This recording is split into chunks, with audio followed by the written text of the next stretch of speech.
నమస్కారం. నేను రమారావి. చాణక్య నీతి సూత్రాల గురించి తెలుసుకుంటున్నామండి. చాణక్య నీతి సూత్రాలు చాలా వరకు మన జీవితానికి ఉపయోగపడతాయి. మనకు సాధారణంగా మన జీవితాల మీద కొన్ని ప్రశ్నలుంటాయి. ఎప్పుడూ సుఖ సంతోషాలతో ఉండాలంటే ఏం చేయాలి? చాణక్యుడిది ఒక ప్రత్యేకమైన స్టైల్‌లో ఇవి చెప్తారు. ఇదొకటే ఇప్పుడు ఇవాళ నేను చెప్తున్నదే కాదు. ఇలాంటివి 4, 5 విషయాలున్నాయి. జీవితం సుఖంగా వెళ్ళాలంటే ఒక వ్యక్తి అసలు ఏది పాటించాలి? ఎలాంటివి పాటిస్తే సుఖంగా, హాయిగా ఉంటాడు? ఇందులో ఈయన మొట్టమొదట చెప్పిన పాయింట్ అండి భలే ఇంట్రెస్టింగ్ పాయింట్. అబద్ధాలు చెప్పొద్దు. అబద్ధం చెప్పడం గనక మొదలుపెడితే దాన్ని కవర్ చేయడానికి ఇంకోటి, దాన్ని కవర్ చేయడానికి ఇంకోటి ఏమిటేమిటో చెప్తాం. అవసరానికో, గొప్పకో, ఏదైనా పని గడుపుకోవటానికో మనం అబద్ధం చెప్తే దాని మీద నిలబడలేకపోతాం. నిజం చెప్పామనుకోండి హాయిగా ఉంటుంది. మొదటిసారే కష్టం. నిజం చెప్పేటప్పుడే కష్టం. తర్వాత ఇంకేం ప్రాబ్లము ఉండదు. ఓపెన్‌గా ఉంటుంది. కానీ అబద్ధం చెప్పడం కనుక మొదలుపెట్టామంటే దాన్ని కవర్ చేస్తూ ఉండాలి. ఎప్పుడూ అలర్ట్‌గా ఉండాలి. కూల్‌గా ఉండేందుకు అవకాశం ఉంది. సుఖం లేదు, సంతోషం లేదు, ప్రశాంతత మొదలే లేదు. అందుకని అబద్ధాలు చెప్పద్దు. ఒకవేళ అబద్ధమే చెప్పవలసొస్తే చెప్పాల్సే వస్తుంది. జీవితం కదండి, మనం మనుషులం కదా, తప్పదు కదా. అయితే ఏదో ఒక సమయంలో దాన్ని రివీల్ చేసేయండి. నేను ఆ రోజు అబద్ధం చెప్పాను అని ఏదో ఒక సందర్భంలో అదంతా నిజమేం కాదు, ఆ టైంకి ఇంకేం చేయలేక ఆ మాట చెప్పాము అన్న మాట రివీల్ చేసేస్తే దాన్ని కవర్ చేసే సమస్య ఉండదు మనకి.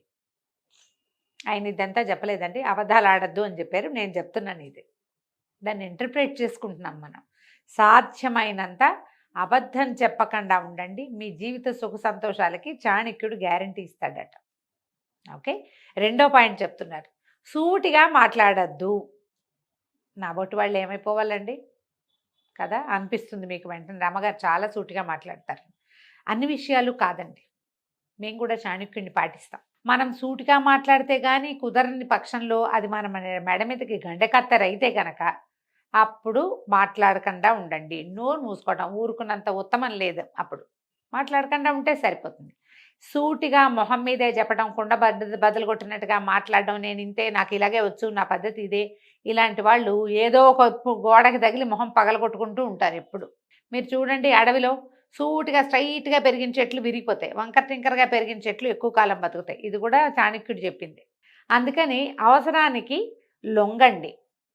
మాట్లాడకుండా ఊరుకోండి.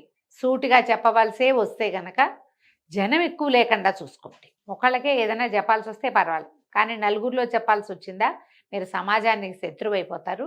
దానివల్ల సుఖ సంతోషాలు ఉండనే ఉండవు. ఇది కూడా రెండో పాయింట్. మూడోది, అత్యాశ పనికిరాదు. ఆశ తప్పకుండా ఉండాలండి. జీవితం మీద ఆశ ఉండాలి. జీవన గమనం మీద ఆశ ఉండాలి. భవిష్యత్తు పట్ల ఆశ ఉండాలి. ఆశ వేరు, అత్యాశ వేరు. దురాశ ఇంకొకటి వేరు. దురాశ అంటే పక్కవాడిది లాక్కునేది, అది అసలు పనికిరాదు. అత్యాశ అంటే మనకి కొంత వస్తుంది అని అనుకున్నప్పుడు ఇంకా 5, 6 అవకాశాలు కనపడుతుంటే ఇక్కడ నిలబడి అవన్నీ కూడా ఒక్కసారే గ్రాబ్ చేసేద్దామని అనుకోవద్దు. స్లోగా చేయండి. స్లోగా రేస్ విన్ చేయొచ్చు మనం. తాబేలు కుందేలు లాగా ఒక్క చలాంగ్లో, ఒక్క గంతులో దాన్ని దేన్నో మసిపూసి మారేడుకాయ చేసి అంతా పొట్టన పెట్టేసుకుందామని అనుకోవద్దు. అత్యాశ ఎప్పుడూ సుఖ సంతోషాలకి విరోధి. అది మిమ్మల్ని ఎదగనివ్వదు, పెరగనివ్వదు, ఇబ్బంది పెడుతుంది.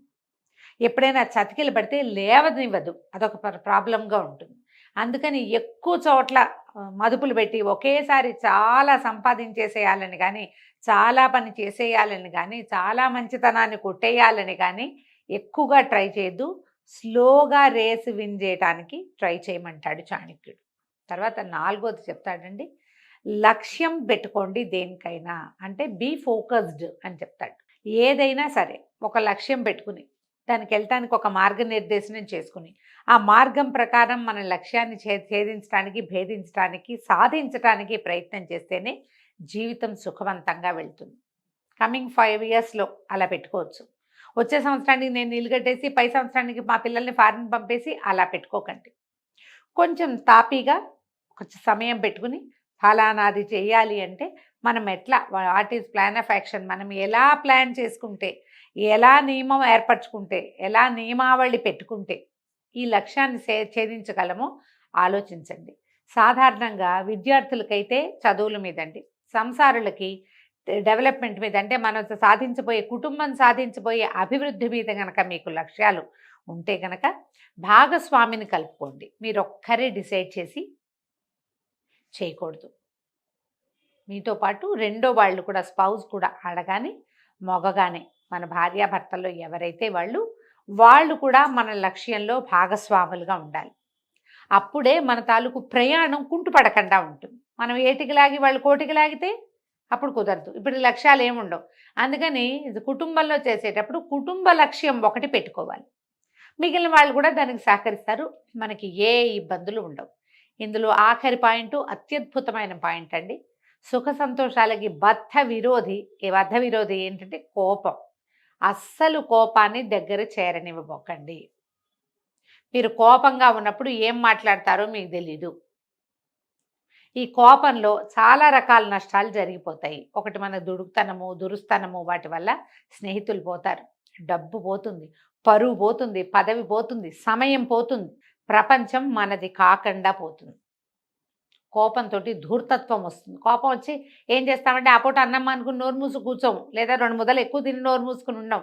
సాధారణంగా కోపం ఎలా ఉంటుంది, లోపల మంట, దాన్ని బయటికి వెడల్గక్కేయాలి కదా. ఈ కక్కేసే క్రమంలో ఏమవుతుంది, మన చుట్టూతా ఉన్నదంతటినీ కాల్చేస్తుంది, సమాజాన్ని మనతో ఉండనివ్వకుండా చేస్తుంది. అంతకుముందు మనతోటి సహాయాలు పొందిన వాళ్ళు కూడా మీరు సహాయం చేయకపోతే పీడాపోయారు, ఏమనరు. కానీ మీరు కోపం చూపించి ధూర్తంగా ప్రవర్తించారంటే ఇది గుర్తుంటుంది. అంతకుముందు 10 మాటలు ప్రతిసారి హోటల్కి తీసుకెళ్ళి టిఫిన్ పెట్టించింది జ్ఞాపకమే ఉండదు. మీరు ఒక్కసారి దురుసుగా కోపం చూపించింది మాత్రం బాగా గుర్తుపెట్టుకుంటారండి. ఈ గుర్తుపెట్టుకునే వాళ్ళల్లో సమాజంలో ప్రతి వాళ్ళు, మన స్నేహితులు, మన అమ్మా నాన్న కూడా మన కోపాలు గుర్తుపెట్టుకుంటారు, మర్చిపోరు. అమ్మా నాన్న కాబట్టి క్షమిస్తారు గుర్తుపెట్టుకున్నా కూడా. భార్యలు లేదా భర్తలు, సంతానము, పిల్లలు అసలు మర్చిపోరండి. కోపం వచ్చి కొట్టేమనుకోండి అవి మర్చిపోరు. మనం కొనిపెట్టినవి, మనం చూసినవి, మనం ఎత్తుకున్నవి, మనం లాలించినవి ఏమి జ్ఞాపకం ఉండవు. అవన్నీ సహజంగా ఉంటాయి. కోపం ఎక్స్ట్రాగా కనపడుతుంది. అందుకని కోపాన్ని విడనాడండి. మీ సుఖ జీవనానికి, సుఖ సంతోషాల జీవితంలో హాయిగా ఉండాలంటే, మనం ప్రశాంతంగా ఉండాలంటే, అబండెన్స్ మనకు కావాల్సిన జీవితంలో అభివృద్ధిని సాధించాలంటే ఈ కోపాన్ని కూడా వదిలేసేయాలి. ఒకటి అబద్ధాలు చెప్పకూడదు, రెండోది సూటిగా మాట్లాడకూడదు. రెండోది సూటిగా మాట్లాడకూడదు, మూడోది అత్యాశ పనికిరాదు, నాలుగోది ఖచ్చితంగా లక్ష్యాన్ని పెట్టుకోవాలి, ఐదోది కోపాన్ని జయించాలి. ఈ 5 మార్గాలు కనుక మనం అనుసరిస్తే మన జీవితం సుఖ సంతోషాలతోటి తులతూగుతూ ఉంటుందని చాణక్యుడు చెప్పాడు. సుమన్ టీవీలో మీ పర్సనల్ అండ్ బిజినెస్ ప్రమోషన్స్ కోసం కింది నెంబర్కి కాంటాక్ట్ చేయండి.